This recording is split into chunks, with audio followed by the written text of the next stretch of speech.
today is the highest level of wanton destruction, a destruction that is like a war zone. I'm indeed very traumatized right now. I couldn't even come out of my car at some point in time. I was moved to tears when I saw our oldest court in Africa, possibly, but certainly the oldest in Nigeria. When I saw it raised down, my heart bled. I couldn't watch any further. And I was asking myself, how did we get here? This was more than just a peaceful protest. This was more than just a few agitation. I think all of you have seen it, at the level of destruction, the level of pain that we will have. It's a lot. And I want to use this opportunity again to appeal, to appease, and to say that, indeed, it's not a Lagos that was handed over to me May 29th last year. I'm the 15th governor of this state since 1967. I'm not sure we've witnessed anything close to this before, with the level of destruction and the places we've been to today. And there are others that we certainly couldn't be to. And I hope and believe that you gentlemen of the press are giving it a right reportage. But however, moving forward is to say that we need to continue to heal ourselves. We need to continue to talk to ourselves. And we need to advise and implore some of our citizens that are still using social media to instigate or to ask people to stand up again, or to incite citizens, young men, at the level of what we've seen. I think if anybody is still doing that, I think it's much more that we need to ask ourselves. Such people will probably require some other psychological test. It certainly will not be under my watch that we will lose the city that has the largest population in Africa, the city that has the largest economy in the whole of the black race.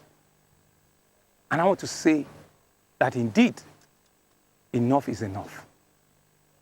We need to heal ourselves. And you saw the faces of our citizens out there, that they want peace. A whole lot of them came out and said, we want peace.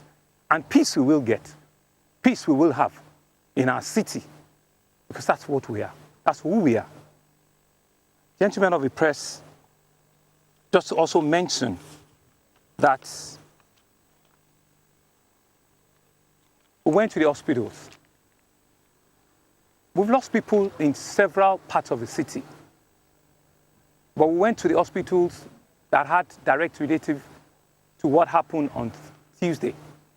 And you all heard, live on camera, that we do not have any patient on admission at the Reddington Hospital at Lekki.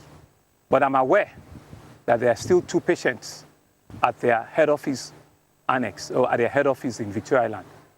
And the 2 patients are doing very well and they're responding very well.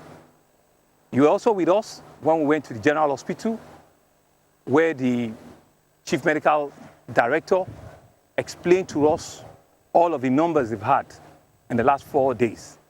And he did mention clearly to us that regarding what happened on Tuesday night, that everybody has been discharged except for 4 that have been transferred, to the wards. And 2 of them, I'm aware, are on POP, which is called plaster of Paris.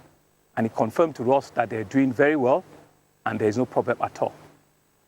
We also have a patient at Lasut, who I'm also aware that is recovering very, very well and stable, and we're hoping that in the days ahead, they will also be discharged.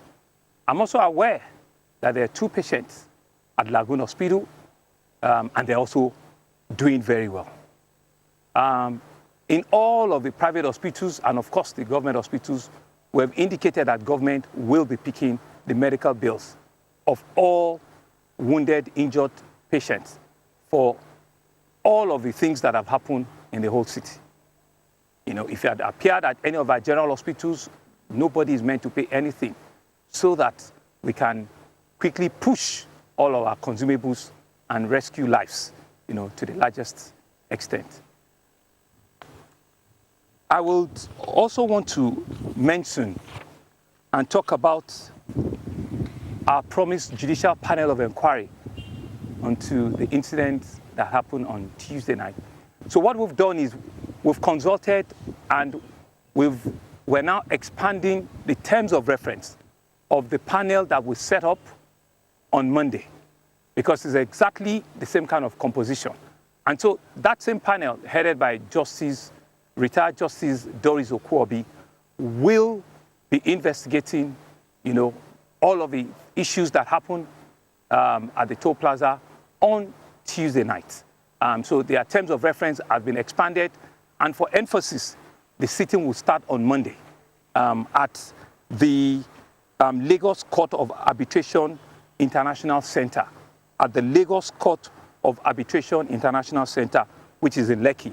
I think it's around the first or the second roundabout in Lekki. They will be starting sitting, you know, and receiving petitions, you know, from Monday. But of course, if you need to send them petition via email, their email address again is judicialpanel@lagosstate.gov.ng.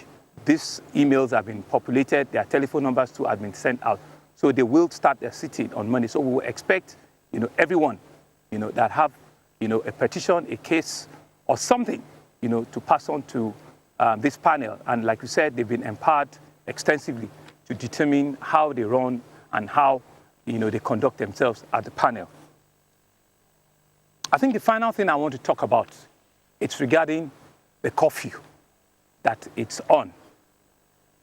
I have consulted with various levels of security agencies we have in the States. In fact, some of them are in a meeting right now as we speak, and we just came off the telephone. And all of us have gone around the state, and we believe that we still have pockets of insecurity that we need to deal with, but just pockets, and they are isolated cases which they are trying to bring to full normalcy. So we've decided that we're going to be easing the curfew from tomorrow morning. And so what that easing means is people will be allowed to go out from 8 a.m. in the morning till 6 p.m. in the evening. For emphasis, from 8 a.m. tomorrow morning, you will be allowed to go out, to go to wherever you wish, till 6 p.m. in the evening.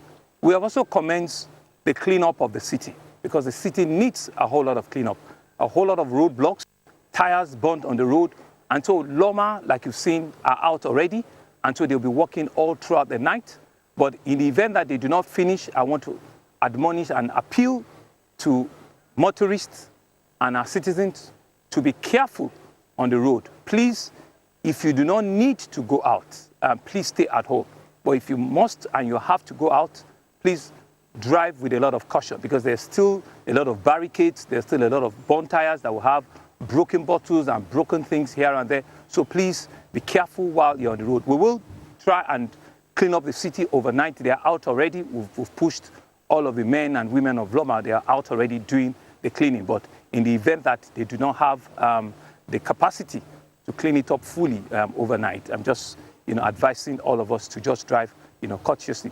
We will look at the curfew on Saturday and Sunday, and we'll come back to you what will happen in the days, Mondays and Tuesdays and into the week.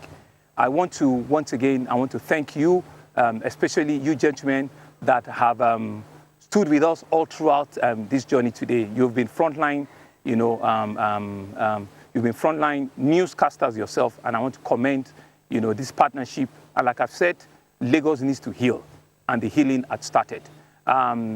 Thank you very much, and have a good evening. Thank you.